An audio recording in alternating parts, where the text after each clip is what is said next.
rahimani wa rahimakumullah, Allah Subhanahu wa ta'ala sungguh telah memberikan keistimewaan serta keutamaan kepada kita, generasi umat terakhir, dengan memberikan kitab yang tidak bisa dikalahkan oleh siapapun, yang tidak bisa didatangkan oleh siapapun, walaupun orang-orang manusia di muka bumi ini bersatu berkumpul bersama jin sekalipun, mereka tidak bisa untuk menandingi kitab ini. Ya, tidak diragukan lagi, Al-Quran, sebuah kitab yang menjadi kemuliaan bagi seorang muslim, datang dengan berbagai macam uslub-uslubnya, datang dengan berbagai macam kabar, dari kabar-kabar terdahulu sampai kabar-kabar yang akan datang. Kaum muslimin rahimani wa rahimakumullah, salah satu uslub ataupun cara Al-Quran di dalam menyampaikan pesan kepada kita semua adalah dengan menghadirkan kisah-kisah, dengan menghadirkan kisah-kisah umat terdahulu, agar kita semua bisa mengambil pelajaran darinya. Allah Subhanahu wa ta'ala berfirman dalam surat Al-A'raf ayat yang ke-176. Allah berfirman, faqsusil qasasa la'allahum yatafakkarun. Sampaikanlah kisah-kisah kepada mereka. Semoga dengan kisah-kisah yang demikian mereka menjadi orang-orang yang berfikir. Salah satu kisah yang Allah Subhanahu wa ta'ala kabarkan adalah tentang sebuah kaum yang Allah azab karena sikap mereka yang menentang nasihat. Kaum tersebut adalah kaum Samud. Kaum Samud merupakan keturunan dari kaum Ad. Walaupun mayoritas para ulama mengatakan bahwasanya kaum Samud ini bukan keturunan kaum Ad, tapi mereka bersepakat bahwasanya kaum Ad dan kaum Samud sama-sama keturunan dari Iram. Kaum Samud adalah kaum yang Allah anugerahkan rezeki, yang Allah berikan lahan yang subur dan tempat tinggal yang sangat kokoh. Allah Subhanahu wa ta'ala kabarkan dalam surat Al-Fajr ayat yang ke-9. Allah kabarkan, wa thamudal ladzina jabus sakhra bil wad. Dan kaum Samud, mereka memotong bebatuan di lembah-lembah untuk dijadikan rumah-rumah. Kaum muslimin rahimani wa rahimakumullah, sampai hari ini bekas-bekas peninggalan rumah mereka pun masih ada. Berdiri rumah-rumah yang kokoh, berasal dari pahatan-pahatan batu yang kita menganggapnya mereka tidak akan binasa. Akan tetapi karena sikap mereka yang menentang dakwah, yang menentang nasihat, sehingga Allah Subhanahu wa ta'ala binasakan. Di atas sebuah kenikmatan yang telah Allah berikan, berupa lahan yang subur, tempat tinggal yang mewah, kaum Samud bersikap tidak peduli terhadap tauhid kepada Allah Subhanahu wa ta'ala. Setelah kaum Ad binasa, Nabi Hud alaihi salatu wassalam hidup di atas ketauhidan. Semuanya menyembah Allah azza wa jalla. Semuanya, tidak ada yang berbuat kesyirikan. Sampai berlalulah generasi demi generasi, 6 sampai 7 generasi, mulai hilang ilmu di tengah-tengah mereka.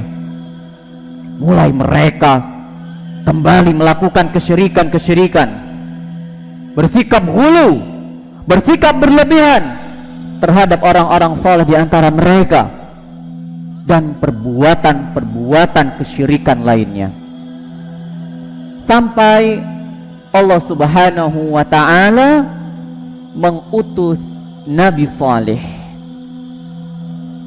Allah berfirman dalam surat Hud ayat ke-61, wa ila samuda akhahum salihah qala ya qaumi ibudullah ma lakum min ilahin ghairuh. Kata Allah Subhanahu wa ta'ala, dan kepada kaum Samudlah Nabi Saleh ini diutus. Apa dakwah Nabi Saleh? Beliau mendakwahkan tauhid, wahai kaum muslimin. Beliau mengajak kaum Samud untuk mentauhidkan Allah, untuk mengesahkan Allah azza wa jalla di dalam peribadatan mereka. Nabi Saleh mengajak mereka, mari sembahlah Allah. Tidak ada sesembahan yang berhak diibadahi kecuali Allah Subhanahu wa ta'ala. Dan inilah dakwah yang disampaikan dari nabi-nabi terdahulu sampai detik ini. Kaum muslimin rahimani wa rahimakumullah, Nabi Saleh alaihi salatu wassalam terus mengajak kaum Samud untuk kembali kepada Allah azza wa jalla. Akan tetapi kaum muslimin rahimani wa rahimakumullah, kaum Samud malah menolak ajakan dan dakwah dari Nabi Saleh. Tidak segan-segan mereka mengatakan, innama anta minal musahharin. Ya Saleh, engkau itu tidaklah memberikan nasihat, engkau itu adalah tukang sihir. Engkau itu tukang sihir, wahai Saleh. Mereka menolak. Padahal Nabi Saleh alaihi salatu wassalam mengajak mereka dengan baik-baik. Metode yang digunakan oleh Nabi Saleh adalah dengan memberikan kabar tentang kenikmatan yang telah mereka dapatkan. Pun Nabi Saleh mengabarkan tentang azab yang akan menimpa kaum Samud apabila mereka menolak ajakan dakwahnya. Ajakan dakwah yang lembut sudah, disampaikan nasihat sudah, diberikan peringatan sudah, akan tetapi mereka tidak mau mengambil pelajaran dari nasihat-nasihat tersebut. Kaum muslimin rahimani wa rahimakumullah, Nabi Saleh menyampaikan dakwah kepada kaum Samud tanpa basa-basi. Apabila itu hak, maka disampaikan hak. Apabila itu batil, maka disampaikan bahwasanya itu batil. Maka kita sebagai seorang muslim jangan anti dengan nasihat. Kita sebagai seorang muslim jangan anti dengan kajian-kajian, dengan ceramah-ceramah. Bahkan yang sangat disayangkan, sebagian orang-orang mengolok-olok ceramah, mengolok-olok kajian. Bukankah seorang dokter akan menyuntikkan obat kepada pasien agar dia sembuh? Dan suntikan itu sakit, wahai kaum muslimin. Bukankah seorang dokter apabila ada seorang yang terkena diabetes, dia harus memotong kakinya? Apa tujuannya? Bukan untuk menyakiti, tapi untuk menyembuhkan. Itulah tugas seorang dai, itulah tugas seorang penceramah, memberikan nasihat apa adanya, berani mengatakan yang hak, berani mengatakan mana yang batil. Dan inilah yang dilakukan oleh Nabi Saleh. Seiring berjalannya waktu, kaum muslimin rahimani wa rahimakumullah, kaum Nabi Saleh atau kaum Samud semakin menjadi-jadi. Suatu ketika mereka berkumpul di tempat yang biasanya mereka berkumpul. Datanglah Nabi Saleh memberikan nasihat agar mereka kembali kepada peribadatan kepada Allah. Akan tetapi kaum Samud ini, wahai kaum muslimin, sudah muak dan bosan, sehingga salah seorang dari mereka menantang agar Nabi Saleh mengikuti keinginan mereka. Apa keinginannya? Mereka menantang Nabi Saleh untuk bisa mendatangkan unta yang keluar dari batu yang ada di hadapan mereka. Mereka menantang Nabi Saleh untuk mendatangkan unta betina yang sedang hamil 10 bulan. Subhanallah. Mereka sengaja memberikan tantangan ini karena mereka tahu bahwasanya nggak mungkin ada keluar unta dari batu. Mungkin kalau unta keluar dari arah lautan masih bisa, keluar dari hutan mungkin pun masih bisa, tapi keluar dari batu mereka bilang tidak bisa. Mereka lupa bahwasanya Allah Subhanahu wa ta'ala yaqdiru ala kulli syai', mampu dan bisa terhadap segala sesuatu. Maka Nabi Saleh pun menyanggupi permintaan mereka. Nabi Saleh pun mengatakan, apabila aku bisa mengeluarkan unta dari batu, apakah kalian akan beribadah kepada Allah? Maka mereka pun menjawab, ya. Maka Nabi Saleh pergi ke tempat sholatnya. Beliau berdoa dengan khusyuknya kepada Allah Subhanahu wa ta'ala. Maka apa yang terjadi, wahai kaum muslimin? Kaum Samud melihat dengan mata kepala mereka sendiri, jelas keluar unta dari batu sesuai dengan apa yang mereka inginkan.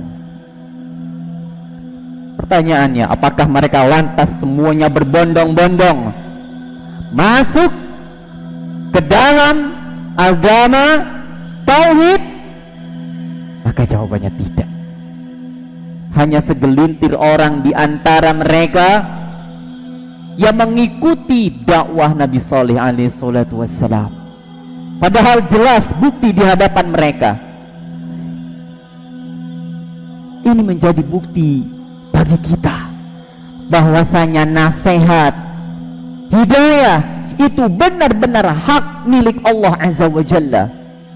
Kita tidak bisa memaksakan seseorang untuk langsung menerima nasihat kita, lantas kemudian mengamalkan nasihat kita dan istiqomah di atasnya. Wallahi tidak bisa.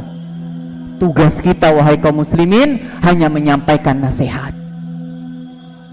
Allah Subhanahu wa ta'ala berfirman dalam surat Al-Hijr.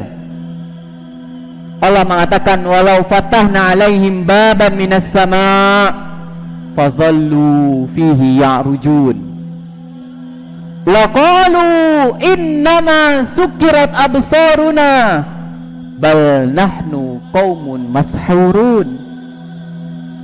Apabila dibukakan pintu langit kepada mereka, kemudian mereka terus naik ke atasnya, kemudian mereka akan mengatakan, kami ini nggak naik ke atas, kami ini, pandangan kami sukirat, ya, dibutakan, disamarkan, sehingga seolah-olah kami ini naik. Bahkan kami ini adalah qaumun mashurun, orang-orang yang sedang terkena sihir. Itulah jawaban kaum Samud. Ya, mereka malah menganggap ajakan, dakwah serta bukti yang jelas dari Nabi Salih sebagai sihir tingkat tinggi. Itulah hidayah wahai kaum muslimin.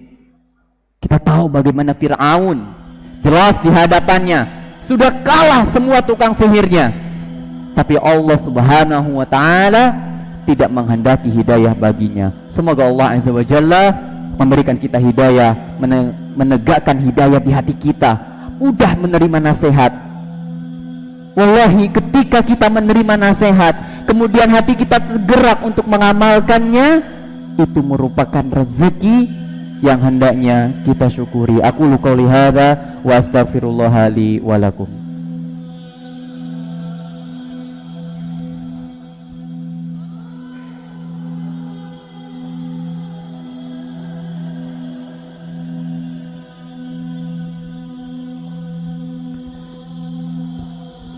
Alhamdulillah hamdan katsiran thayyiban mubarakan fi kama yuhibbu rabbuna wa yarda. Asyhadu an la ilaha illallah wahdahu la syarikalah wa asyhadu anna Muhammadan abduhu wa rasuluh, wa ba'd. Kaum muslimin rahimani wa rahimakumullah, unta yang tadi sudah keluar itu merupakan ujian bagi kaum Samud. Allah Subhanahu wa ta'ala berfirman, inna mursilun naqah fitnatan lahum. Sesungguhnya kami mengirimkan unta tadi sebagai ujian bagi mereka. Apa ujiannya? Dibuatlah perjanjian ketika itu. Nabi Salih mengatakan, jangan kalian ganggu ini unta, jangan kalian menyentuhnya, apalagi sampai memukulnya. Kemudian biarkan unta ini makan di mana saja dia kehendaki, karena bumi ini milik Allah. Kemudian biarkan unta ini minum dari sumur kalian gantian. Ujian-ujian ini, wahai kaum muslimin, membuat kaum Samud jadi tidak sabar. Mereka mengatakan, masa kita harus bergantian dengan unta? Masa kita minum harus nungguin unta dulu? Akhirnya muncul inisiatif untuk membunuh unta tadi.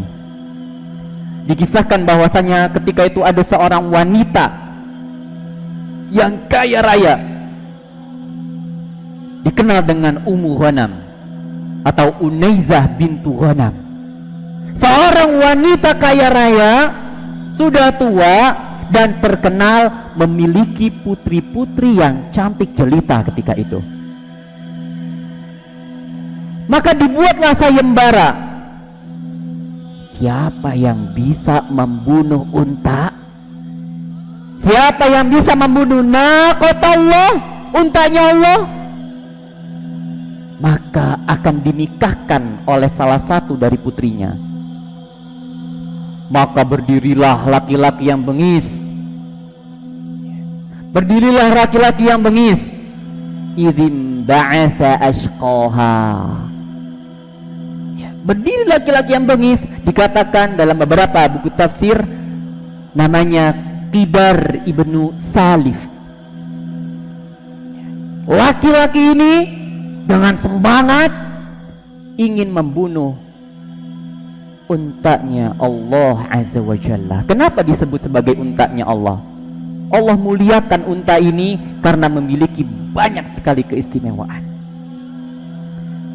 Maka Qidar bin Salif tadi hendak membunuh untanya. Setelah ada di hadapan untanya, dia ragu. Dikisahkan bahwasanya waktu itu Ummu Ghanam memerintahkan putrinya untuk menyingkap hijabnya, untuk membuka penutup wajahnya, sehingga Qidar bin Salif pun terfitnah dan segera membunuh unta Nabi Saleh. Ya. Ini pelajaran buat kita semua, bahwasanya fitnah dari seorang wanita itu fitnah yang luar biasa. Maka hendaknya kita berhati-hati. Kaum muslimin rahimani wa rahimakumullah, setelah unta itu terbunuh, Allah subhanahu wa ta'ala berfirman, idzim ba'asa ashqaha faqala lahum rasulullahi naqatallahi wa suqiyaha. Allah subhanahu wa ta'ala mengkisahkan bagaimana unta tadi terbunuh. Fa'aqaruha fadamdama alaihim rabbuhum bidzambihim fasawwaha. Lantas unta tersebut disembelih dan Allah pun damdama alaihim, langsung mengazab, membinasakan mereka, bidzambihim, karena sebab dosa mereka, fasawwaha, dan dijadikan mereka itu semua sama. Yang membunuh satu, tapi yang diratakan semua kaum Samud. Ini menjadi pelajaran bagi kita semua, wahai kaum muslimin, bahwasanya kita tidak boleh membiarkan terjadinya kemaksiatan di tengah-tengah kita. Kita tidak boleh membiarkan terjadinya dosa di tengah-tengah kita. Yang melakukan satu, iya, yang dibinasakan semua, naam. Allah mengazab kaum Samud ketika itu dengan 3 azab sekaligus. Yang pertama dengan gempa.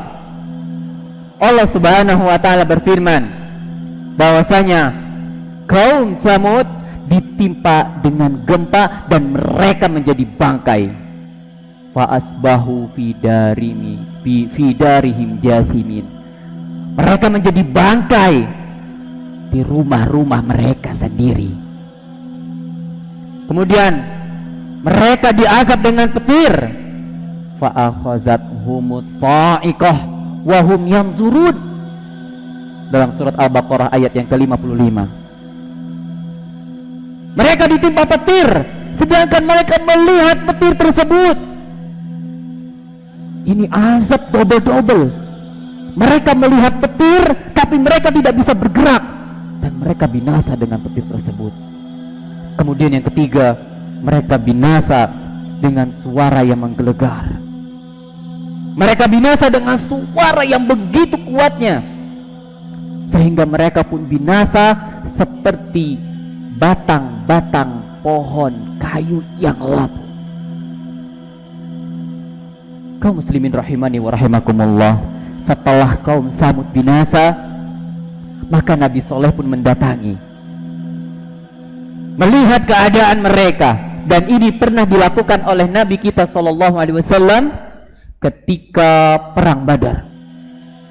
Setelah peperangan selesai, Nabi alaihi salatu wasallam mengatakan, ya Aba Jahal ibn Hisham, ya Umayyah ibn Khalaf, ya Utbata ibn Rabi'ah, ya Syaibata ibn Rabi'ata, alaysa qad wajadtum ma wa'ada rabbukum haqqan wa anni qad wajadtu ma wa'adani rabbi haqqan.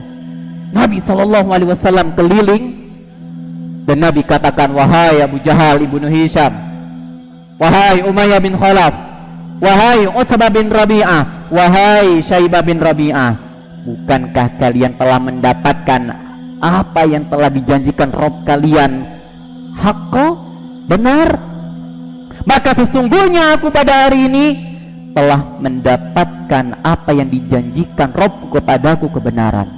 Maka Umar ketika itu mengatakan, ya Rasulullah, bagaimana engkau berbicara kepada mereka sedangkan mereka sudah menjadi bangkai?